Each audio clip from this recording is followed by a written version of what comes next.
हरियाणा की बागडोर अब नायब सिंह सैनी के हाथ में है।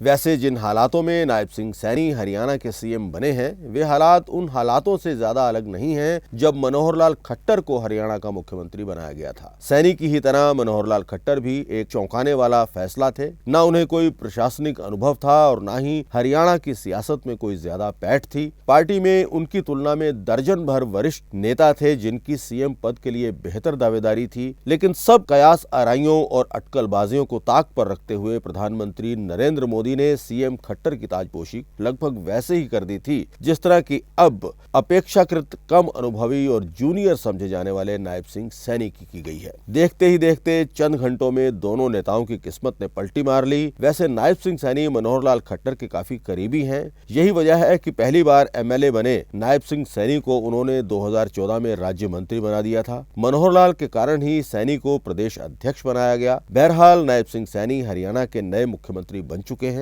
मनोहर लाल अब लोकसभा चुनाव लड़ने की तैयारी में है। इसके साथ ही असली खेल अब शुरू होता है। सैनी को सूबे की बागडोर ऐसे वक्त में सौंपी गई है जब लोकसभा चुनाव बिल्कुल सिर पर हैं और विधानसभा चुनावों में भी कोई ज्यादा समय नहीं बचा है। 1 या 2 दिन बाद लोकसभा चुनाव की तारीखों का ऐलान चुनाव आयोग कर देगा और देश के बाकी हिस्सों की तरह हरियाणा में भी चुनाव आचार संहिता लागू हो जाएगी। इसकी वजह से सही मायने में अच्छे परिणाम देने की क्षमता उनकी प्रभावित होगी। अगर चुनौतियों की बात की जाए तो यही सैनी के सामने सबसे बड़ी चुनौती साबित होने वाली है। इन बाधाओं के बीच वो किस प्रकार अपनी काबिलियत का लोहा मनवाते हैं, ये अब देखना होगा। नायब सिंह सैनी मनोहर लाल खट्टर प्रशासन की नीतियों या कार्यक्रमों में कोई परिवर्तन करेंगे, इसकी संभावना न के बराबर है। कोई बड़ा प्रशासनिक फेरबदल करेंगे, इसकी संभावना भी कम ही है। वैसे भी चुनाव आचार संहिता लग जाने के बाद वो ऐसा कर भी नहीं पाएंगे, लेकिन लोकसभा चुनावों के बाद कम से कम 3 या 3.5 महीने के लिए उन्हें काम करने का अच्छा मौका मिलेगा। इस दौरान वो अपनी छाप छोड़ पाते हैं या नहीं, ये अब देखना होगा।